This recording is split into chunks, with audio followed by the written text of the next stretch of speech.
Hi, and welcome to Calves Across the World. I'm Chris.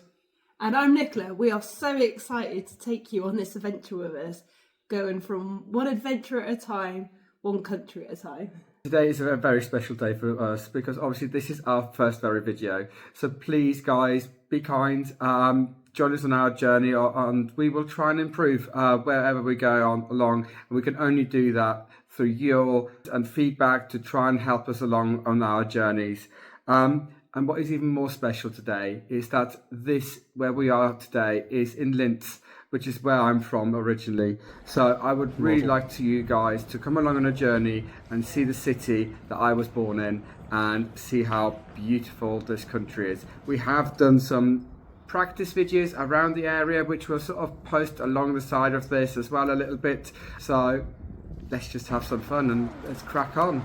Perfect. So we're going to kick off with the first Christmas markets in Linz. We're going to take you around and show you Chris's birthplace, beautiful city. See you around. Hi and welcome to Linz. We are actually standing on the Nibelungenbrücke above the river Danube, and behind us we have got Europe's largest city squares. Over there is Postelnberg, where you would normally get one of the best views of Linz, but as you can see, the clouds are pretty low, and considering the time of year, it's actually quite nice weather. On the other side, you've got the Mühlviertel. That is our milling quarter of Austria. Lots of normal skiing or hiking, depending what time of year you go. So let's join us right into the city of Linz. Right, here we are in the city centre, the Hauptplatz. Lots of nice Baroque buildings. The architecture is very stunning. It's kept to its time. Some nice bars. One of my favourite restaurants, Lieber Pepe, which is a meatloaf sandwich. Perfect. Not sure if we're going to have time today to have a look at this, but if you are in the city, definitely worthwhile going and eating it. It is just something very Austrian, enjoyable. Nicola's not too big a fan, but it's definitely up anyone else's street. Let's head into the Christmas market. For anyone else that's wondering what this sort of tram is, it is the tram that takes you up to the Postelnberg, and it's one of the steepest pieces of rail you can have. I will put down below what it actually is in a bit, but can't remember top of my head. No point going up there today with the clouds up there. Nice traditional bits and bobs. During the day this is more shopping, bit of food, traditional bits and bobs for Christmas. And then in the evening this gets really busy. There's lots of people having glühwein, punch, and just enjoying themselves, particularly Friday and Saturday.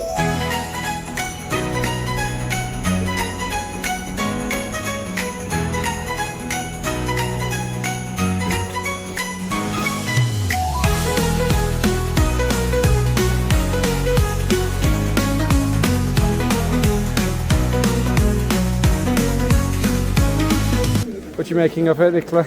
Beautiful. Definitely worth a visit.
And more glühwein and punch.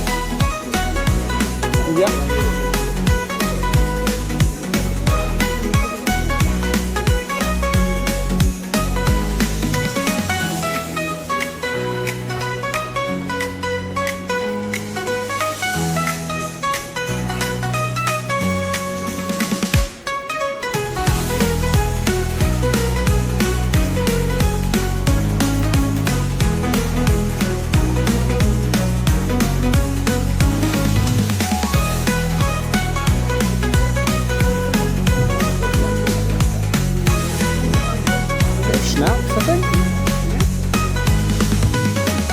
favour on Vogelbeere.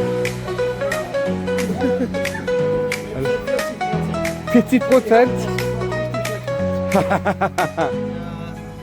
Geübter Blick, würde man sagen. Ja. Alles selber gemacht, alles selber gebraut. Selber gebrannt, Herzchen, self-made. Vogelbeer, alles. Oh wow. Ich lasse ihn mal hier riechen, das Ja, ist smell. wilde Heidelbeeren. Yeah, danke. See if you can. Oh, I recognise that. Heidelbeere, was is this auf English? I can't remember what it is. That smells. You want try? Oh yeah, danke. Okay. Und Sie auch, Herr Stampel? Ich fahre mit dem Auto später, Okay, da passt das jetzt dann- lieber auf. Wenn die auf der Dame mehr trinken, weg wird. Oh, Bitte schön. danke. Sie soll langsam trinken, bitte. Slowly, he said, Why? because it's strong. It gets really warm here. I'll try it. Okay, I am driving, but Very warming. sehr gut. Sehr gut.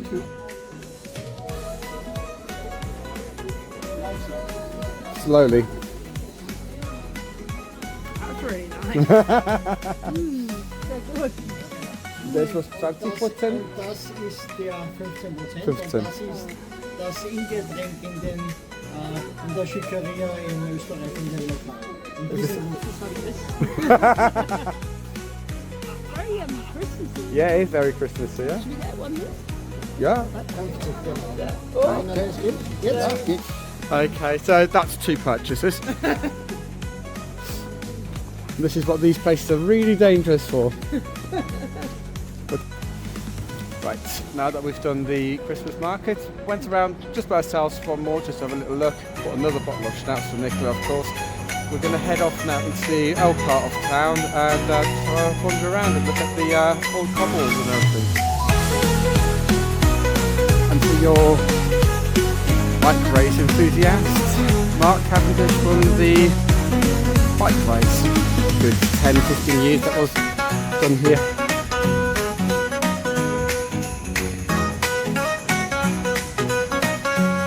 Obviously not Mark Cavendish this one, but you know.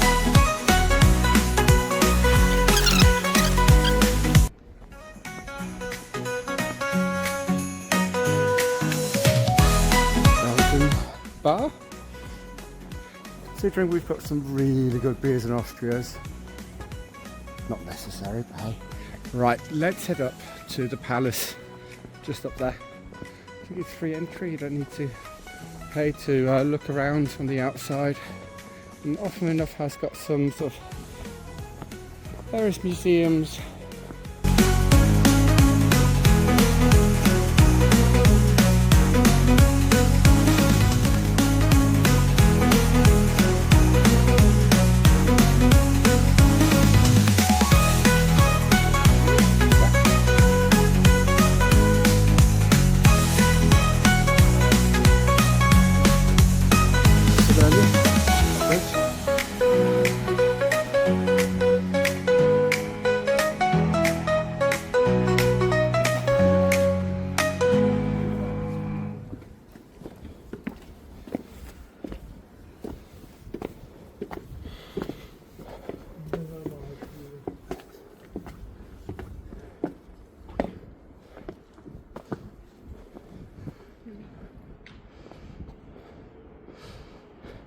And in the farmers' wharf, this is where the other side of the countryside, all of the farmers were working over there, and the taxes to bring over the grain and all the food was got increased and increased, so the farmers decided to burn down all the bridges.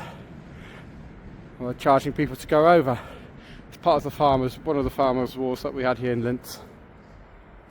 If you really want to know more about Linz history and come here, there's a little yellow train that we might walk past at one point that drives around the city and gives you all the interesting history about here. So it's worth a little trip. We haven't got the time to do it. So we're going into the Palace of Linz. And here's a bit of history.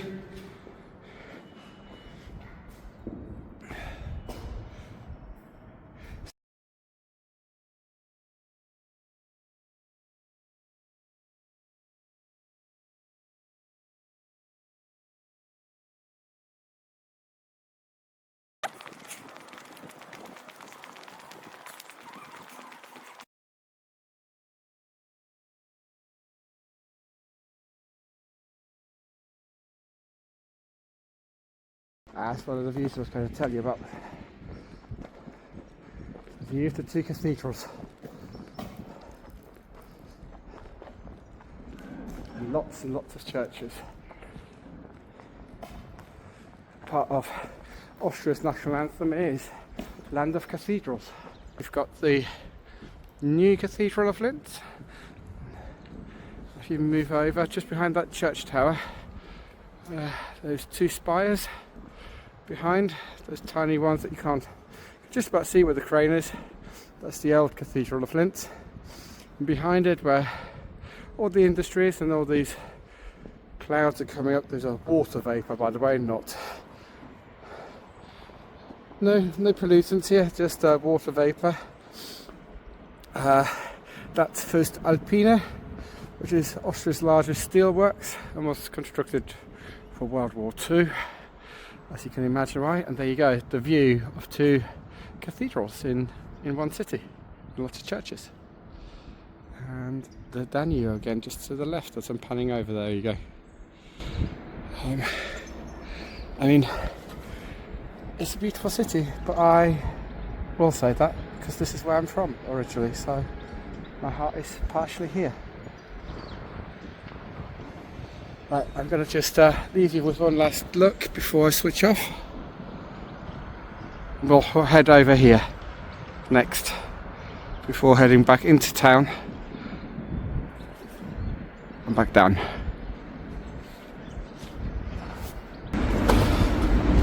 Not sure how much you can see, guys. I'll sort of try and pan the camera around in a bit more. But this is our new-ish cathedral. I'll drop down where it's from and everything. But it's in the style of the Gothic building, whereas when you will see the other cathedral, it'll be in the style of Baroque. Not sure if we can go in, but let's have a bit of a wander around. So the little story here, if you are aware of the St. Stephen's Cathedral, the spire, when Linz built this cathedral, they wanted it to be bigger than St. Stephen's, but the emperor at the time said, no, this is our capital city cathedral, that has to be the biggest. So what they did, they built the spire smaller than St. Stephen's. You can maybe just about make it out. That cross makes it taller than the whole of St. Stephen's Cathedral. So technically, it's Austria's tallest cathedral.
now we've seen the old cathedral, we're now going to head to the new cathedral in Linz. Okay, so although that's going to be the last spot that we're going to head off to, there's so much more to do in Linz for you guys to enjoy. I might just sort of add some bits and bobs afterwards. After that, we're going to just conclude it. Thank you for joining us. I'll be heading off to see my family, so don't think you want to be there for that. So see you guys later.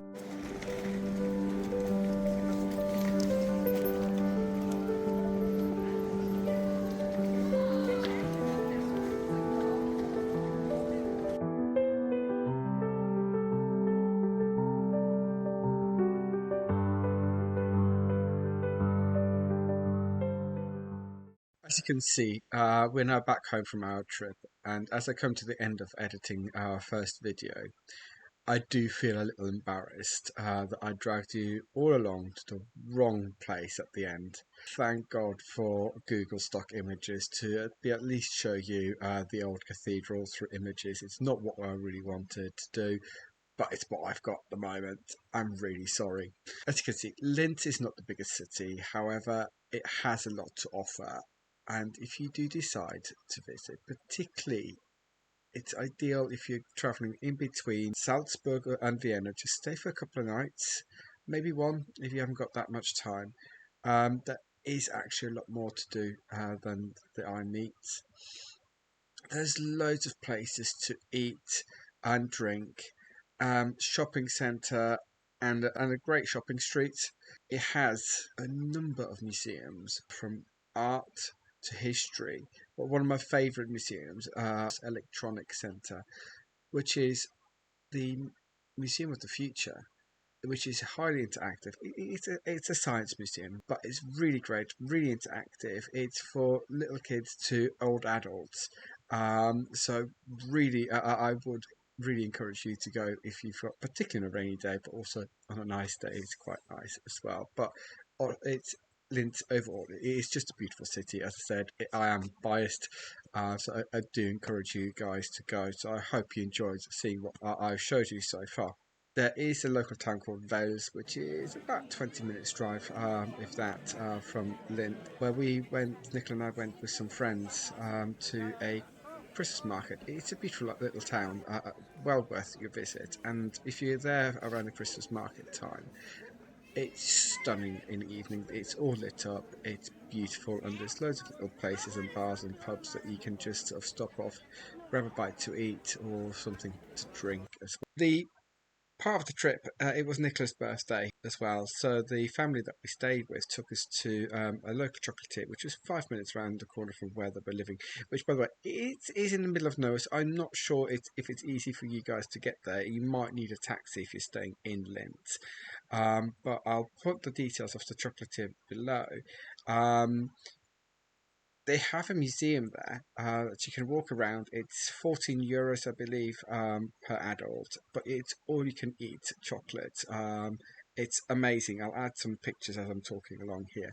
The best thing, though, other than eating all that chocolate, they have actually broken the world record for the world's largest chocolate fountain. So I'll add that in as well. So it's worth stopping by if you can get there. It's not the end of the world if you don't, but it's definitely for chocolate lovers. It's so brilliant chocolate to eat.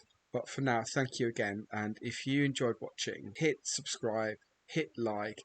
And if you weren't so keen, I understand. Please leave a comment. Give me your feedback on what your views were, and we will take that into account for our next video along. So if you do feel that you want to leave a comment like that, subscribe as well, because then at least you can see our journey and improving ourselves along the way. So thank you very much everyone for watching, and have a good day.